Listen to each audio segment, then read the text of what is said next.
par l'état civil. Allez, Michel Bernier, votre vrai nom. c'est mon vrai nom. Votre vrai prénom aussi. Mon vrai prénom. Donc, J'en ai qu'un. Oui, C'est pratique. avec un seul L, hein, parce que ça, les Oui. Michel femmes, elles aiment bien qu'on précise. Alors, en fait, je me suis rendu compte que sur mon état civil vrai, il y a 2 L. Et sur mon état civil que j'ai créé, il y a un seul L. Ah, Voilà. donc ça, Parce c'est que le genre j'aime de... bien l'accent, je trouve que ça donne un petit truc en plus. C'est le genre de truc qui vous pourrit la vie dans les Voilà. administrations toute C'est ça. votre vie. Tout le temps. Tout le Voilà. temps. Très Tout le bien. temps. On vous a déjà demandé pourquoi vous appeliez pas Michel Choron. Oui, mais d'ailleurs, beaucoup de gens au début pensaient m'appeler Choronette. Et puis, en fait, papa, c'était déjà un pseudonyme. Donc, j'allais pas m'appeler Michel Choron. Je trouve que ça donnait un truc un peu bizarre. Et puis, non, Bernier, j'ai mis du temps à m'appeler Michel Bernier. Parce que pour la petite histoire, quand je suis née, on ne pouvait pas reconnaître un enfant si on n'était pas marié. Donc, mes parents n'étant pas mariés, j'ai porté le nom de ma mère jusqu'à l'âge de 13 ans. Et la loi est passée, comme quoi les 2 parents pouvaient reconnaître leur enfant. Et donc, j'ai bénéficié de cette loi assez tard. Et donc, je me suis appelée Bernier à ce moment-là. Alors effectivement, c'est un pseudo. Alors pour ceux, parce que la génération très jeune, Et oui, le professeur les Choron... petits qui nous regardent. Les petits Oui. qui nous regardent, le professeur Choron, ça leur dit peut-être pas grand-chose. Il s'appelait Georges Bernier, c'est un journaliste satirique, Ouais. qui était très connu, puisqu'il avait fondé Harakiri et Charlie Hebdo, Charlie Hebdo, oui. qui dit déjà beaucoup plus de choses aujourd'hui. Alors effectivement, il avait un pseudo parce qu'il s'appelait Choron à cause de la rue Choron. Oui, c'est ça. Je crois que c'est Wolinski même qui avait pensé à ce nom-là. Georges, il avait imaginé un personnage un peu comme ça, un peu hautain et qui avait réponse à tout. Et c'est vrai, quand ils cherchaient un nom, déjà, ils ont cherché quelqu'un pour le faire. Et puis, en regardant papa, il s'est dit, mais c'est toi, en fait, le professeur dont j'ai besoin. Et ils se sont dit, comment on va s'appeler? Comment s'appelle la rue? Rue Choron, ça sonne bien. Alors, Ouais. professeur Choron. Né le 2 août 56 Ouais. à Paris. Vous Ouais. avez donc... Je l'ai, voilà. Vous l'avez.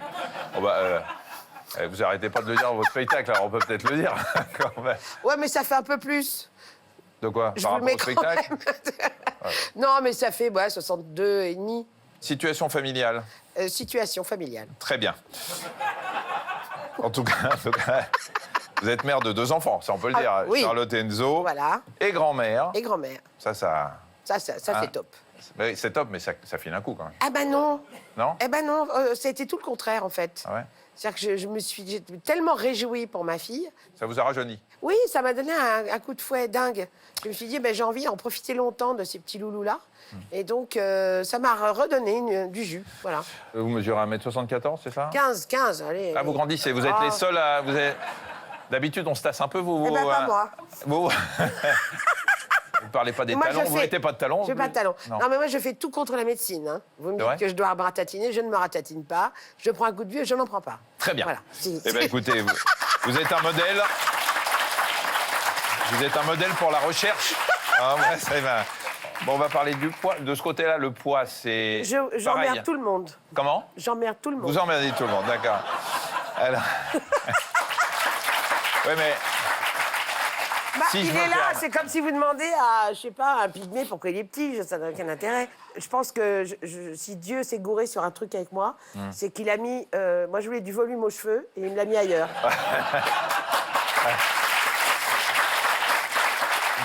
Est-ce que vous pratiquez une activité physique? Certainement pas. Très bien. OK.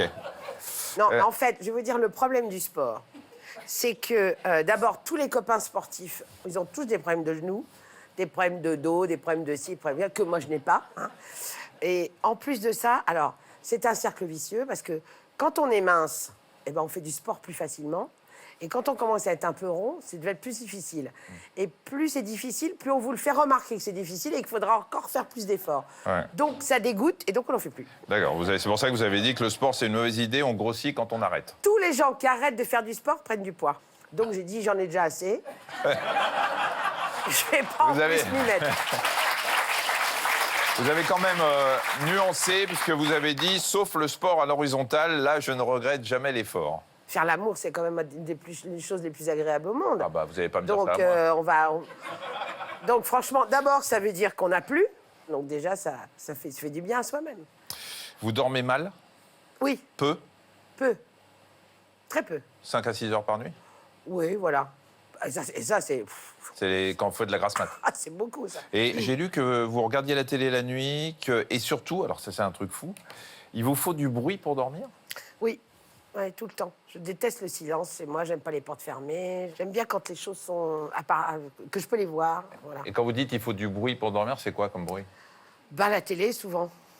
Alors, si je suis accompagnée, non. Parce que comme j'ai quelqu'un à qui discuter ou entendre ronfler ou qui Qui, lui, ne va m'entend, pas dormir voilà, non plus. c'est ça. Ouais. À qui je suis interdite de dormir, d'ailleurs. Bah oui. Non, là, ça va. Mais si je suis seule, j'ai besoin d'avoir du bruit autour de moi. Et alors, vous rattachez ça au fait que votre père vous emmenait en boîte de nuit à l'âge de 6 ans et que, bien évidemment, à 6 ans, en boîte de nuit, vous vous endormiez et comme il y avait un boucan terrible à cause de la musique, Ben, ça vous a formé votre cerveau et qu'aujourd'hui, vous ne pouvez plus faire autrement. Je peux plus faire autrement. Plus quelques films d'horreur comme L'Exorciste qui m'ont marqué à vie et comme Les Dents de la Mer où je ne vais plus nager. Dès que je vois que c'est un peu foncé, je reviens. C'est des proches qui avaient dit on reconnaît les rouquins aux cheveux du père et les requins aux dents de la mer. Vous savez, il avait. Oui. Elle passe. Ouais, vite fait, bien fait. Elle passe un petit peu. Non, non, mais ce sont des stress qui sont imposés dans une vie où on pense que ça va être au moment où on l'a vécu qu'on va être malheureux ou mal dans sa peau. Mais en même temps, ça vous accompagne longtemps. Pourtant, j'ai fait du divan, de la psychothérapie, je fais plein de trucs. Ouais. Mais ça ne me l'a pas enlevé, ce truc-là.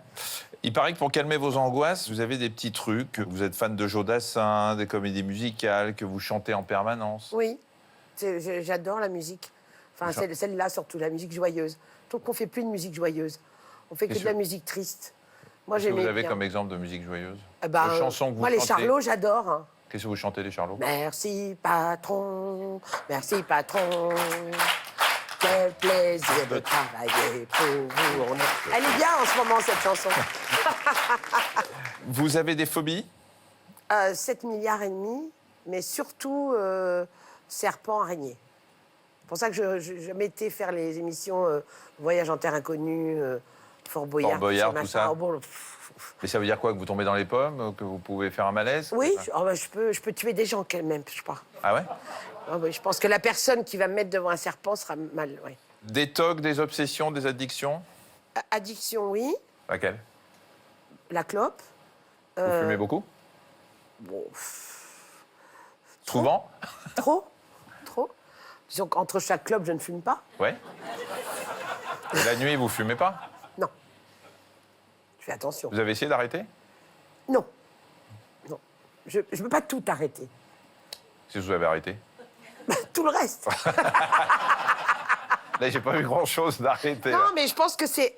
Alors moi, d'abord, je suis un petit peu têtue comme fille. C'est-à-dire qu'à partir du moment où on me dit c'est pas bon, c'est pas bon, c'est pas bon, j'ai envie de continuer à ce que ce soit... J'ai pas envie de suivre le mouvement. Après, j'ai l'impression que c'est sur moi que ça revient. C'est-à-dire qu'on vient me dire à moi, t'es vilaine de faire ça. Alors que quand même, depuis combien d'années, on nous vend de la merde dans les paquets de clopes. Et que personne ne se dit, tiens, si on changeait la merde pour en mettre une moins nocive. C'est-à-dire que personne ne se pose cette question. Mais on continue à vous vendre du poison. Et à vous dire, c'est pas bien de prendre du poison. Oui, mais le poison, tu me l'as donné. Maintenant, je suis droguée. Donc, comment je fais pour me séparer de ça? Et en plus, il y a du plaisir dans le poison. Autrement, on n'en prendrait pas. Donc, c'est un peu compliqué. Mais j'ai toujours l'impression que c'est au même qu'on demande à faire des efforts. Quand on parle des régimes et du poids, je veux dire, on nous a mis du sucre et du sel partout en profusion. On nous fait croire que tout est bon, que tout est merveilleux. Même les choses dont on nous a fait croire que c'est bon pour la santé, genre les céréales du matin, etc., alors que c'est blindé de sucre, ça a fait des enfants obèses, etc. C'est encore nous qui sommes coupables. Et c'est ça qui me dérange. Bon, mais vous savez quand même que le tabac, c'est quand même pas top, même si vous avez entièrement raison. Et Ah non, mais pendant moi, des années, moi, je suis contente parce que mes enfants ne fument pas. Je veux dire, il y a plein de gens autour de moi qui se sont arrêtés de fumer, que j'admire. Il y a ceux qui se sont arrêtés de fumer, qui ont repris parce qu'ils deviennent hystérico-chiants. Donc, au bout d'un moment, refument parce que c'est pas possible. Ou qui ont pris du poids. Donc, c'est pareil, je ne veux pas recommencer non plus. Arrêter la clope, regrossir. Qu'est-ce que je fais? Je fume, je maigris, je ne sais plus. Je ne sais plus. Donc pour l'instant... Pour l'instant, restons calmes. Très bien. Pardon pour la question. Alors, une raison pour laquelle il faut vraiment que je vous examine, c'est qu'il paraît que vous... Il paraît que vous êtes fan de la famille royale d'Angleterre et que vous collectionnez tous les produits dérivés à l'image de la famille royale. Oui, j'en ai moins maintenant, mais à une époque, c'était un peu... Oui. Non, mais c'était un peu kitsch, quoi. C'était un peu rigolo. Un peu? Oui, très même. Oui. Très, ouais. Non, mais ça me faisait marrer de voir monter avec la reine d'Angleterre et le prince Philippe. Et vous teniez la tasse avec les oreilles du prince Charles ou... On se moque pas du prince Charles. Non, on se moque pas, pardon. Excusez-moi. Ce sera mon regret éternel d'amour, C'est vrai? de ne pas avoir pu épouser le prince Charles. Et vous avez essayé de l'approcher? Ben non, parce que je me suis bien dit que ça allait être compliqué. Il y a d'autres choses qu'il vaudrait mieux que je sache avant de vous examiner ou pas? Je suis chatouilleuse. C'est vrai? Fallait pas me le dire. On va passer à la consultation maintenant. Vous serez bientôt sur scène avec la reprise de la pièce Un grand cri d'amour, que Oui. vous jouerez donc du 24 mai au 11 juin au Théâtre des Bouffes parisiens. Alors, le pitch déjà de